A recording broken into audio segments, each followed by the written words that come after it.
Settle in for a tale of art, betrayal, and love that burns brighter than a Chicago skyline at dusk. This is The Stolen Canvas, a story of two souls caught in a web of secrets, where every brushstroke hides a truth and every touch ignites a fire.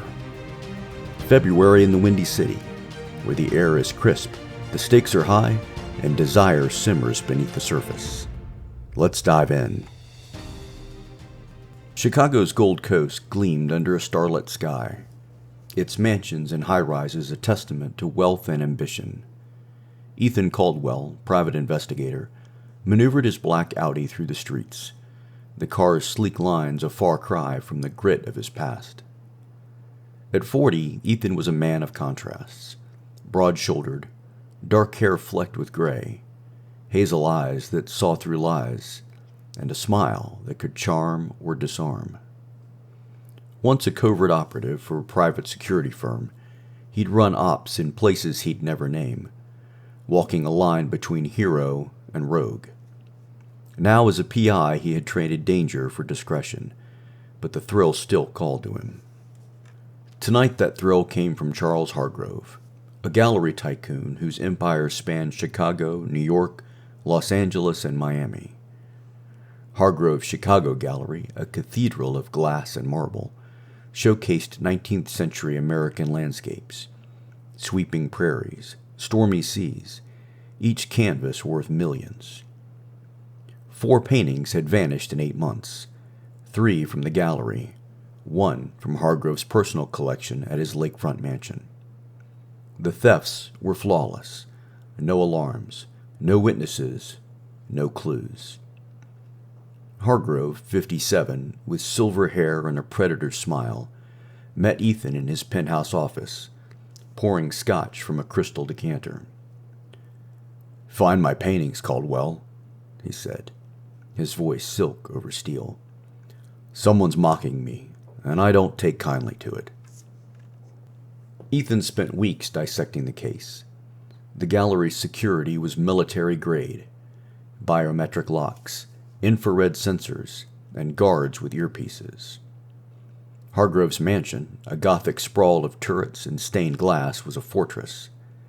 The stolen painting, Harvest Moon by Isaac Leviton, taken from a vaulted study. Ethan interviewed curators, guards, and Hargrove's icy assistant, but found only dead ends. Hargrove's insistence on an inside job felt like a deflection, his polished facade hiding something darker. A lead finally emerged, an art auction at Chicago's Cultural Center, a dazzling swirl of gowns and champagne. Ethan, in a tailored navy suit, blended with the elites, his eyes scanning for answers. That's when he saw her, Lila Bennett, 34 with chestnut hair cascading in soft waves, green eyes that held secrets, and a burgundy dress that hugged her curves like a lover's touch. She stood by a John Singer Sargent portrait, her voice low and melodic as she debated its provenance with a collector. Ethan approached, a glass of wine in hand, his heart kicking harder than it should. "You have a painter's eye," he said, his tone warm but probing. She turned, her smile a spark in the dim light. "And you have a stranger's curiosity. What brings you here, Mr.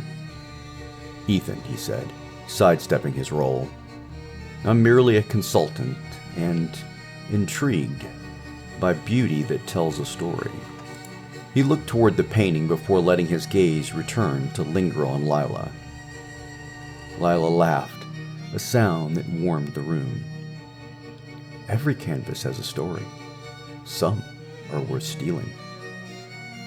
They talked for hours, her passion for art a flame that lit her face. She spoke of studying art history at Northwestern, painting to heal old wounds, and a father who taught her to see the world as a painter's palette. Ethan, posing as a security consultant, felt the lie sit heavy, but her touch on his arm as they parted made him forget the case for a moment. Ethan's investigation churned forward, and Lila became a frequent companion. They met at galleries, dined at candlelight bistros, and strolled along the Chicago River, their conversations a tapestry of wit and longing. Ethan shared slivers of his past, missions in shadowed cities, choices that haunted him, while Lila spoke of a childhood in Savannah, her father's laughter silenced by a prison cell. "He was an artist," she said one night, her voice catching. "Taken from me when I was 10. I paint to keep him close." Ethan's hand covered hers, his thumb tracing her knuckles as air between them filled with unspoken desire. His case soon took a darker turn. Digging into the stolen paintings' histories, Ethan uncovered a 20-year-old forgery scandal. Thomas Bennett, an art restorer, had been convicted of forging paintings sold through Hargrove's early galleries. Thomas died in prison, leaving a daughter, Lila. The realization hit Ethan like a fist. The thefts were revenge, each stolen canvas a blow against Hargrove, who'd framed Thomas to hide his own crimes. Lila was no bystander. She was the mastermind. Ethan tailed her to a warehouse in Pilsen, watching from a rooftop as she met her crew, art restorers, hackers, and a former curator. She orchestrated the heists, her knowledge of security systems and art markets unmatched. The paintings were hidden, not sold, a message to Hargrove: "I know what you did." Ethan should have turned her in, but his heart was hers. He needed to understand the woman who'd stolen more than paintings. Lila invited him to her loft in Logan Square, a haven of exposed brick and skylights, canvases bursting with color, her paintings, abstracts that sang of pain and hope. The air was thick with turpentine and anticipation as she poured 2 glasses of Pinot Noir, her eyes searching his. "Why do you keep coming back, Ethan?" she asked, stepping so close he could feel her warmth. "'Cause you're a mystery I can't seem to solve," he said, his voice tinted with intrigue. She smiled, and the space between them vanished. She kissed him, and the world dissolved into a firestorm of need and surrender. A collision of 2 souls who danced too long on the edge of truth. Lila's lips were velvet, urgent, tasting of wine and secrets, and Ethan pulled her against him, his hands framing her waist, feeling the curve of her hips through her silk blouse. She pressed closer, her breath a warm tide, her fingers weaving through his hair as the kiss deepened, a vow sealed in their shared hunger. They stumbled to a velvet chase by her easel, the loft's soft light painting their shadows across her canvases. Her hand slipped under his jacket, tugging it off, her fingers tracing the hard lines of his chest through his shirt, igniting a heat that drowned out the city's pulse. Ethan's hands moved with reverence as he unbuttoned her blouse, revealing the smooth expanse of her shoulders, her skin glowing like alabaster under the lamplight. She shivered as his lips brushed her collarbone, trailing fire along her throat, tasting the rapid pulse beneath. Her gasp was a melody, soft and raw, and she arched into him, her nails grazing his back, a gentle sting that anchored them to this moment. The chase groaned under their weight, their bodies molding together, each touch a rebellion against the lies that had brought them here. Lila's hair fanned across the cushions, a chestnut cascade that caught the light like a painter's stroke, and he buried his face in it, inhaling the scent of jasmine, paint, and the fierce spirit that was hers alone. She whispered his name, her voice a thread of dreams, a life beyond vengeance, a home where he could be whole. His fingers traced the curve of her spine, slipping beneath her blouse to feel the warmth of her bare skin, and she moaned, her lips finding his again, the kiss slower, deeper, a promise woven in their breaths. Their desire was a canvas, painted with urgency and tenderness, each movement a brushstroke of defiance. Lila's hands roamed his chest, unbuttoning his shirt to reveal the scars of his past, marks of bullets and blades, each one a story she kissed with care, her lips a balm to old wounds. Ethan pulled her closer, his hands on her hips, the press of her thighs against his, a spark that threatened to consume them. The loft was their sanctuary, the hum of Chicago fading as their heartbeats set the rhythm, a dance of souls who'd found each other in the shadows. When the tide of their passion ebbed, they lay entwined, her head on his chest, her hair a silken veil across his skin. His arms cradled her, a fortress against the world, his heartbeat a steady drum beneath her ear. The silence was heavy with unspoken vows, her paintings watching like guardians of their truth. She traced a scar near his heart, her touch a map of their future, and he kissed her forehead, his lips lingering, then trailed soft kisses along her temple, sealing a promise neither could voice. The skylight above framed the stars, and Ethan held her close, willing the night to hold them forever. The next morning, sunlight filtered through the skylight of Lila Bennett's Logan Square loft, casting golden streaks across the canvases that lined the walls. Lila, still wrapped in her afterglow of the night before, padded barefoot to the kitchen, her silk robe brushing her thighs. She paused by the chase where she and Ethan had been the night before, a smile tugging at her lips, until her eyes caught the glint of leather on the floor. Ethan's notebook, slipped from his jacket in their fervor, lay open, its pages a damning revelation. Her heart stuttered as she knelt, scanning the meticulous notes, dates, locations, descriptions of her crew's heists, her own movements detailed with a detective's precision. Her face drained of color, the warmth of their night turning to ash. She faced Ethan as he emerged from the bedroom, his shirt rumpled, his hazel eyes soft until they met her gaze. Her voice trembled, raw with betrayal. "You're a private investigator? This? Us? Was it all a game to you, Ethan? A way to trap me?" He froze, the weight of her words a blade to his chest. "No, Lila," he said, stepping closer, his hands outstretched, eyes pleading. "I was hired to find a thief, yes, but I didn't plan this. I fell in love with you. I know what Hargrove did to your father, how he framed him, stole his life. Let me help you make this right."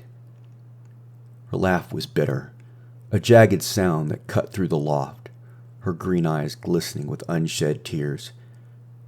"Help me? You lied to me, Ethan. You used my heart to build your case." Her voice dripped with snark, masking the pain beneath. She moved past him, her hand shaking as she grabbed her coat, the door slamming behind her with a finality that echoed in the empty space. Ethan stood alone, the void of his own making swallowing him whole, her jasmine scent lingering like a ghost. Ethan refused to let her go. He threw himself into the case with a ferocity born of guilt and love, enlisting Quinn, a tech-savvy contact with a knack for cracking encrypted files. Together they hacked into Hargrove's financials, unearthing a trail of shell companies and offshore accounts. The evidence was ironclad. Hargrove had sold forged paintings 2 decades ago, pinning the blame on Thomas Bennett to dodge prosecution. The stolen paintings, each one Hargrove had authenticated, were Lila's way of exposing his lies, a calculated cry for justice.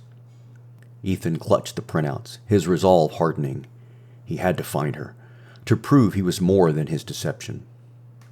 He tracked Lila to a quiet park by Lake Michigan where she sat on a weathered bench, the winter wind tugging at her crimson scarf, her chestnut hair whipping across her face. She looked smaller, her defiance tempered by hurt, her eyes fixed on the gray waves. Ethan approached, his breath visible in the cold, his voice raw with urgency. "Lila, please, I found proof. Hargrove's accounts, his forgeries. He framed your father to save himself. I want to clear Thomas's name, not just for you, but for us. I love you, and I'll fight for you, if you'll trust me again." Her eyes searched his, a storm of pain and hope swirling within them. She clutched the bench, her knuckles white, as if anchoring herself against another betrayal. "If you hurt me again, Ethan Caldwell, I'll never forgive you," she said, her voice low but fierce. Slowly her hand reached for his, her fingers cold but steady, a fragile bridge spanning the chasm between them. They sat in silence, the wind carrying their unspoken vows, their clasped hands a tentative promise of redemption. Together they devised a plan, their partnership a delicate dance of trust reborn. They would steal Twilight Over the Plains, a painting Hargrove touted as an authentic masterpiece, but Ethan's evidence revealed as a fake. The heist would expose Hargrove's ongoing fraud, vindicating Thomas Bennett once and for all. The painting hung in Hargrove's Gold Coast mansion, displayed for a gala attended by the art world's titans, a stage set for their final move. As they plotted, Ethan's gaze lingered on Lila, her strength and vulnerability a beacon, and she met his eyes with the flicker of the fire they'd kindled, a spark that promised they could rebuild what was broken. The gala at Charles Hargrove's Chicago mansion was a spectacle of opulence, a glittering mirage designed to dazzle the art world's elite. Crystal chandeliers cast prismatic light across the grand ballroom, where women in sequin gowns and men in tailored tuxedos sipped vintage champagne, their laughter mingling with the strains of a string quartet. The air hummed with wealth and ambition, but beneath the polished surface, tension coiled like a serpent. Ethan Caldwell, masquerading as a sommelier in a crisp black uniform, moved through the crowd, a tray of flutes balanced in one hand, his hazel eyes scanning for threats. His heart beat a steady rhythm, honed by years as a covert operative, but tonight it quickened for Lila Bennett, the woman at the heart of this high-stakes gambit.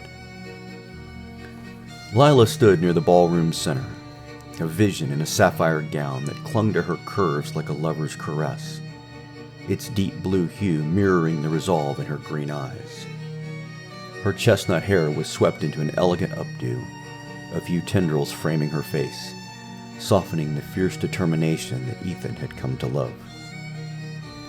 She held a champagne flute, her smile a weapon as she engaged Charles Hargrove in conversation. The gallery tycoon, his silver hair gleaming under the lights, leaned closer, charmed by her poise. Lila's toast was a masterstroke, her voice clear and commanding as she raised her glass to the crowd. "To art," she said, her gaze locking with Hargrove's, "and the truths it reveals." The guests applauded, oblivious to the barb, but Hargrove's smile tightened, a flicker of suspicion in his cold blue eyes. Ethan seized the moment, slipping through the side door into a marble corridor that led to the mansion's private wing. The security was a fortress, motion sensors, cameras with facial recognition, and a retinal scanner guarding the study where Twilight Over the Plains hung. Ethan's contact, Quinn, had provided a keycard rigged to bypass the scanner, a feat that had cost a small fortune, and a favor Ethan dreaded repaying. He swiped the card, the scanner's red light flashing green, and the heavy oak door clicked open. Inside, the study was a shrine to Hargrove's ego, mahogany shelves lined with rare books, a Persian rug underfoot, and the painting itself, a moody landscape of storm-swept fields glowing under a pinpoint spotlight. Lila joined him moments later, her heels silent on the rug, her gown rustling like a whisper. They worked in sync, their movements a choreography. Ethan lifted the painting from its frame, its weight surprising him, while Lila produced the replica she'd crafted, a forgery so precise it mimicked every brushstroke. Her hands, steady despite the stakes, swapped the canvases, her eyes flicking to Ethan's with a mix of defiance and vulnerability. "This is for my father," she murmured, her voice barely audible, and Ethan nodded, his hand brushing hers, a fleeting touch that grounded them both. They secured the original in a padded case, but as Ethan turned to the door, a shadow loomed. Charles Hargrove stood in the threshold, a sleek Beretta in his hand, its barrel glinting like his venomous smile. His tuxedo was immaculate, but his face was a mask of fury. The charming host replaced by a predator cornered. "Bold, Mrs. Bennett," he said, his voice dripping with menace. "Stealing from me under my own roof. You're no match for my world." Lila stepped forward, her voice ice cold despite the gun trained on her. "You destroyed my father, Hargrove. Framed him for your forgeries. Let him die in a cell while you built this empire on his blood. This isn't theft. It's justice." Hargrove's laugh was a low, cruel rumble. "Your father was a pawn, my dear. A necessary sacrifice. And you're a fool to think you can outwit me." He cocked the pistol, the click echoing in the silent study, and Ethan's muscles tensed, his operative instinct screaming to act. Ethan moved like a shadow, his body a blur as he closed the distance. He grabbed Hargrove's wrist, twisting it with practiced precision, the gun clattering to the rug. Hargrove swung a fist, but Ethan dodged, pinning him against the desk, his forearm pressing into the tycoon's throat. "You're done," Ethan growled, his voice low and lethal. "Your lies end tonight." Silently, Lila slipped a tiny recorder from her clutch, its red light blinking as it captured Hargrove's snarl. "You think you've won?" he spat, struggling under Ethan's grip. "I sold fakes to kings and senators. Your father was nothing, a restorer who got greedy. I made him the scapegoat, and I'll do it again." His words dripping with arrogance were the confession they needed, every syllable a nail in his coffin. Ethan tightened his hold, his eyes flicking to Lila, who stood resolute, her face pale but her gaze fierce. "We have what we need," she said, pocketing the recorder. "Let him go, Ethan. He's not worth it." Ethan released Hargrove, shoving him back, but the tycoon lunged for the gun. Lila was faster, kicking it under the desk, her gown swirling about her. Hargrove's face twisted with rage, but before he could act, the study's door burst open. Chicago PD, alerted by Quinn's anonymous tip, stormed in, their badges flashing, guns drawn. "Charles Hargrove, you're under arrest for fraud, conspiracy, and obstruction," the lead officer barked, cuffs snapping onto Hargrove's wrist with a satisfying click. Hargrove's eyes burned with defiance as he was dragged away, his empire unraveling with every step. Ethan and Lila stepped out a side exit, the painting case secure, their hands reaching for each other's as they melted into the gala's chaos. The night air was cold, the city's pulse a distant hum, but their new life had just begun. In the weeks that followed, the art world reeled. Twilight Over the Plains was tested by experts, its pigments and canvas revealing it as a forgery, one of many Hargrove had peddled. The recorder's evidence, paired with Ethan's financial records, exposed Hargrove's shell companies and his framing of Thomas Bennett. Headlines blazed across the country. Gallery tycoon's fraud empire collapses. Innocent man's name cleared after decades. Thomas Bennett's legacy was restored, his paintings displayed in a memorial exhibit at the Art Institute of Chicago, a tribute Lila curated with tears in her eyes. Weeks later, Ethan stood in Lila's loft, watching her paint, a vibrant seascape, alive with hope. She turned, her smile a sunrise, her green eyes soft. "What now, Ethan Caldwell?" she asked, setting down her brush. Ethan took her hands and opened his mouth to speak, just as Lila rose on her toes, her lips meeting his in a kiss that was both promise and homecoming. Their love a canvas they'd paint together, stroke by stroke, under the Chicago stars. And there you have it, a story of stolen art, redeemed hearts, and a love that defies the odds. If this tale stirred your soul, hit that like button, subscribe, and let's keep chasing stories that make our hearts race. Until next time, keep dreaming in color.